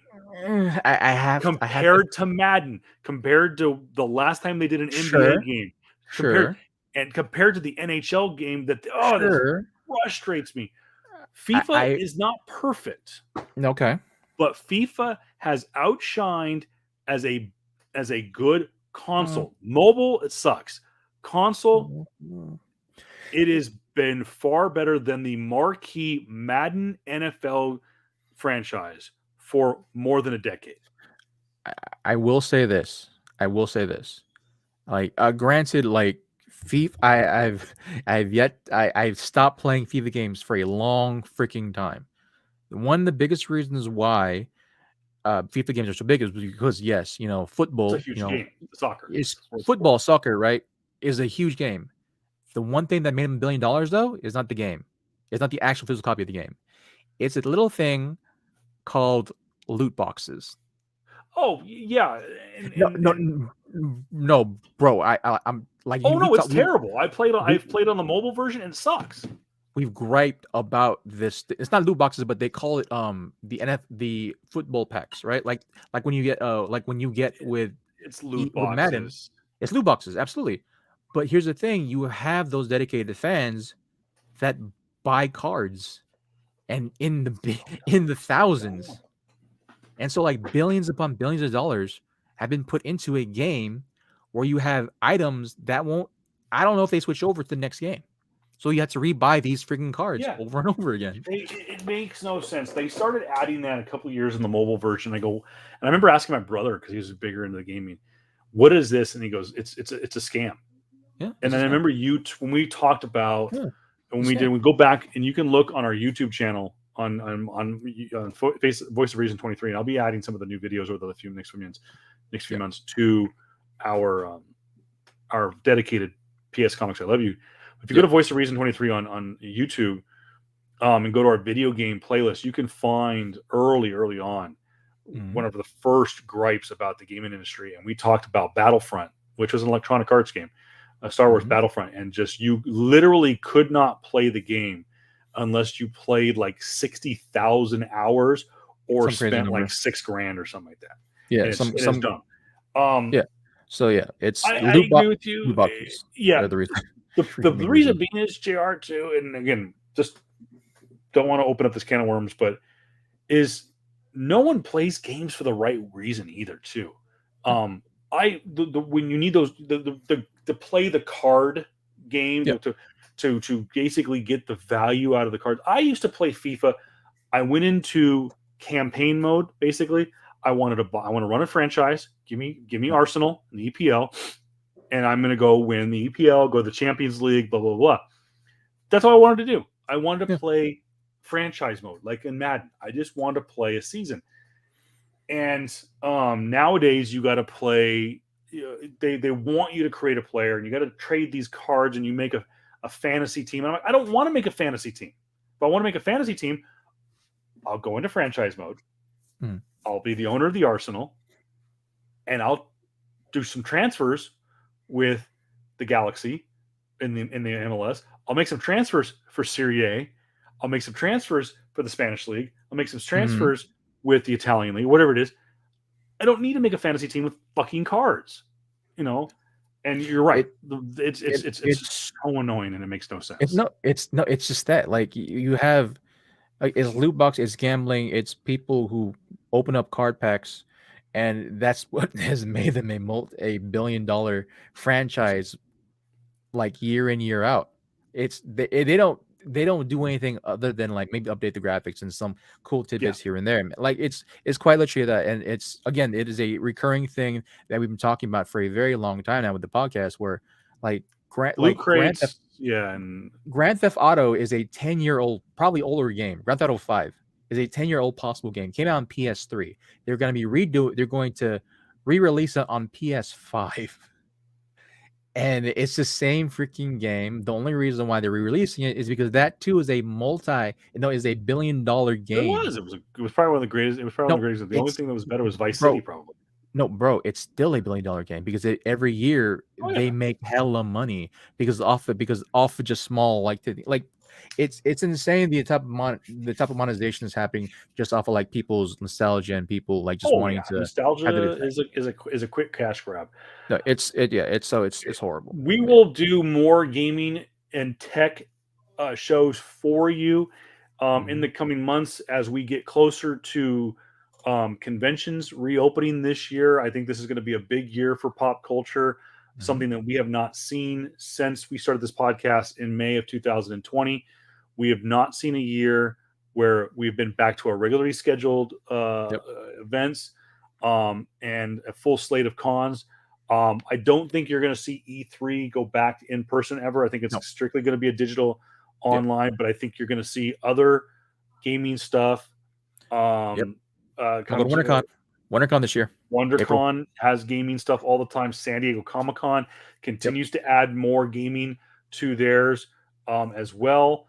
It's going to be a really, really interesting year to see where that goes. So we will keep you posted, guys. As always, want to say thank you to our fans that streamed with us and will watch this video in the future on Talking Tech. We will, for those of you not familiar on Talking Tech with our podcast, we're a pop culture, mainly comic book podcast. Check out our archive on PS Comics I Love You on Facebook, or look up our podcast online.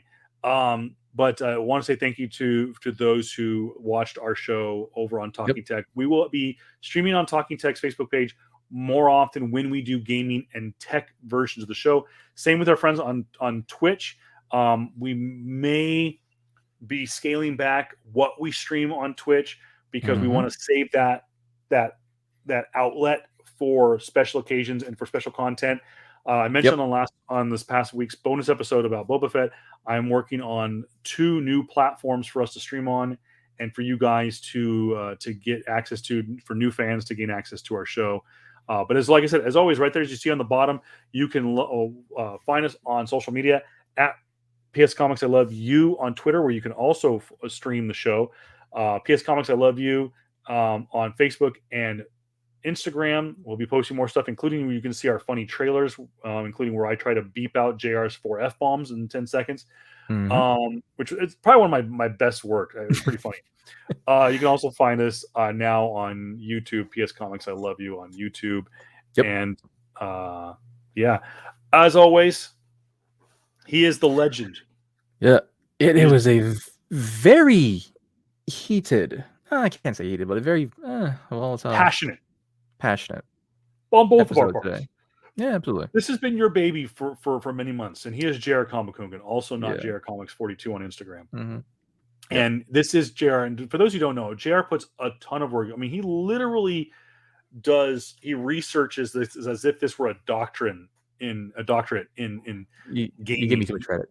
He does do a great job in the notes. And one of these days, when we are afforded the opportunity to be so popular, we can create a Peloton, a Patreon account. Maybe we'll load some of the scripts if you care about that kind of stuff. Don't forget to use the hashtag if you're on Twitter at PS Comics. Hashtag PS Comics I Love You. I'm Kevin Pillow at Voice of Reason 23 on all social media platforms, and try to be very active on Instagram. I know a lot of people have been, again, going back to what we talked about last week. I'm sticking with my guns. I will not post anything new about comic books on my Instagram account until CGC lets my people go. Let my comic book go. Hashtag free ASM 129. Bro, it's gonna be another year, bro. Hashtag free. She's free. It's good. I know. Well, I mean, she's been a little too free. Good for her. Good for her. She's been a little free the last couple of weeks. Goodness gracious, it's good for her. She's got herself a boyfriend. That's what a normal, well-adjusted human being who just got out of a basically a strained relationship with her father. But no, I can't, bro. I'm gonna drop the mic right here. Go ahead. I'm gonna drop the mic right here. We will break it down. We will break this down in 2 weeks. All I can say about that is that, like, it I'm not surprised that she went off the deep end with the type of father she had.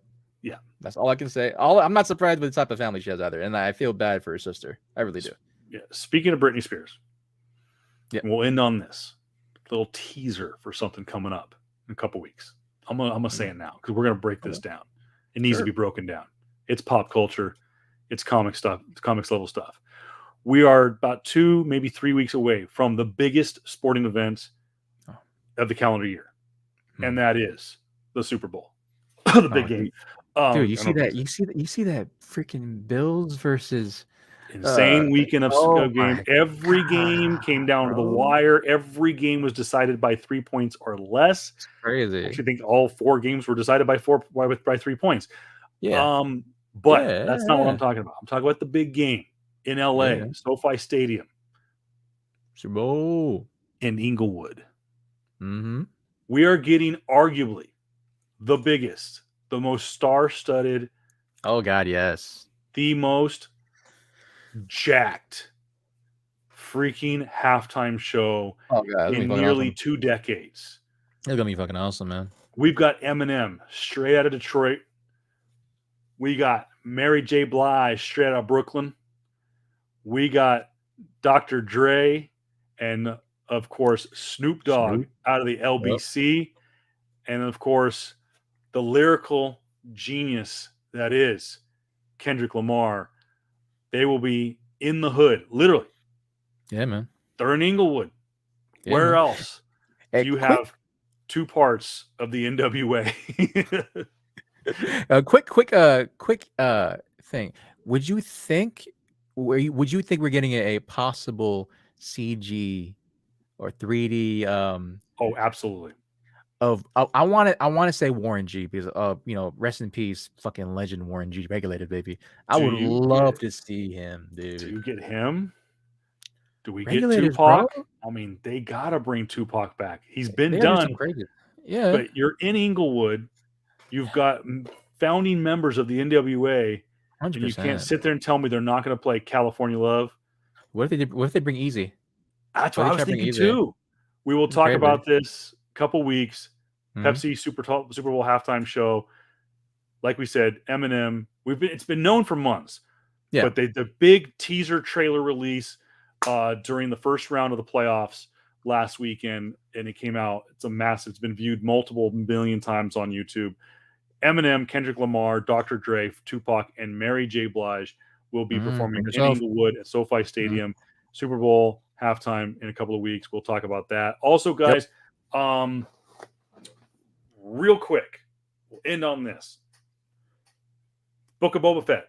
We will wrap up the series after the last episode. There's 3 episodes left.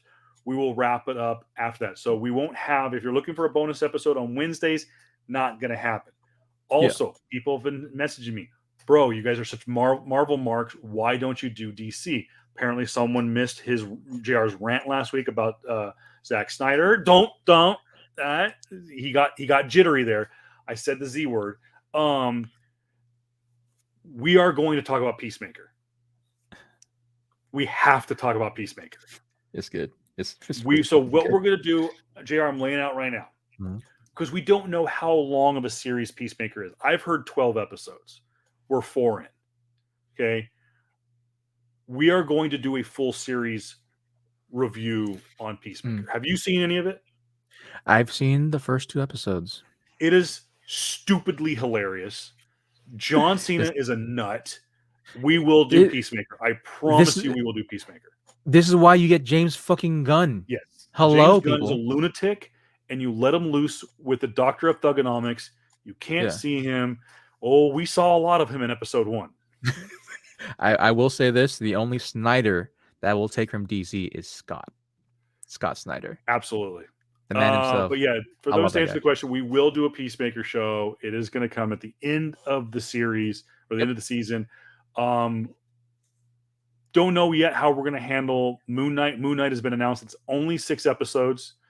And so we'll go from there. And we also, Jared and I talked about this off camera, and we'll bring it to the front of the camera, is when there is a new trailer drop, we're gonna get, if it's in the middle of the day, it'll be we'll talk about it at the end of the day. But like with Moon Knight, I know it's already been out there, it's been broken down a million times. We're not going to get into it right away. Maybe later. I will say this: if a new trailer drops, We're we'll gonna be text each other. We'll text each other. We won't watch it. I want to do reactions. Yes. Whatever. If there's a trailer that comes out in prime time like Moon Knight did, Yeah. it's going to be tough for me to avoid a trailer that drops at 6:00 in the morning. But I do have, we do have our, I do have a StreamYard now on my phone, so maybe it could be pulled off. But anyways, guys, thank you so much. I appreciate it. We really wanted to keep this close to an hour, but this was a very important subject matter to both JR and I. Mostly JR, not to say that I didn't care, but this has been his passion baby for about 6 months now. And I really appreciate him bringing this finally and just pushing it through and breaking through the glass and getting this out here. I will say, I will say this: I've come across really one-sided in this conversation, and just to make it known, I appreciate this fucking guy here to my left. I'm over here, Summer. I'm over here on the other side of me, because he really does try to make it even keel, even though it might sound quote unquote inflammatory per se, right? I will say this: he really does try to rein me in to say, "Hey, man, we have to look at this even keel wise." So again, he's the guy that reins me in, and I appreciate, and I definitely appreciate him for that. So this is how I feel in episodes like this. No, I'm just kidding. I'm kidding. No, but yeah, he's great. Again, I can't wait to do the podcast with my guy here, dude. He's one of the best partners I could have doing this fucking thing, talking nerd shit, dude. And guys, for those of you that truly do enjoy this website, this podcast, you can thank JR for this, because he's the one that lit the fire under my ass in the spring of 2020. He's like, dude, you got your new computer, go check this microphone out, go get it. It's only like $60. Hey, go get this. I was really close to having to use it tonight. Here it is, Old Faithful, the original toner, TC777. Almost had to break it out because my Mac was not working. I was gonna have to go to the laptop, and at the last minute, our top secret producer, executive producer, bailed me out, and we were to get onto the big computer. So, guys, thank you so much. As always, be a decent human being, especially after hearing this podcast. Be a decent human being. Don't be an asshole. Don't be a creep. Don't be a freaking tool. Be nice to your fellow human being. Wear your damn mask. And you know what? Maybe we need to make PS Comics I Love You masks. I don't know. I would love that, honestly. I will say this too, and then you made a note of it. We would love to have a PS Comics I Love You website. That'd be awesome to have eventually. Absolutely. And not to logo shame him, but Drew Yeager, we're still waiting. Drew, I love you, man. We love you, Drew. By the way, too, can I give a shout out to Adam Sintos? That dude, the guy had a rough 2021 physically and mentally. He's really come around. I've got to see some of him. He's very private, but just for those of you who are fans of his or friends of his, all I'm going to say is he had a rough 2021. Great fucking dude. And he was out skateboarding over the weekend. And I'm just, I know it sounds so simple, but if you know what he went through last year, and that's all I'm going to say. Yeah. Bro, Adam, I'm glad you're out there kicking ass and always here to support you. And I look forward to the day that we all can chill at the asylum again. I know they're working on a brag night, and I know that we're going to do an anniversary show sometime. But all right, JR, I'm about done. I'm going to go home. I'm going to go upstairs and fall asleep watching Down Periscope, which is a highly underrated movie. It has now been 22 hours since I slept, and after this, I will knock the hell out. So yes, never. Please do not try to bench press 350 pounds on 16 hours of no sleep. Basically, please don't do it. If you see a bunch of tools on a bench and you're getting pissed off because the tools are over there benching 45 pounds on each side, and instead of walking away and deprogramming, you decide to go full flex mode, don't do what JR did, because JR did that. JR went full flex mode. Yeah, I did. And apparently it's not worth it. Oh, it hurts. It's a good hurt, but oh my god, dude! For like quite literally, I know it's gonna be a thing, but like for like good 2-3 minutes, dude. When I tell you, hey man, you gotta like take over, I literally my left chest just seized up for a good 5 minutes. Oh my gosh, dude. I did core and abs on Friday, and I said this off the air. I laughed last night at something, and I was like, "Oh!" and it hurt. And that's when it's funny. You called and said, "Bro, you want to record tonight, or no, can we wait till tomorrow?" So Awesome. all right, guys, have a great night. As always, our favorite word is peace. Peace. I wonder if y'all see that we have a peace sign out too, if you're if you're listening to in our audio format. But anyways, there you guys. Video format, peace. Audio format, you can't see this, but peace. Oh. Oh man.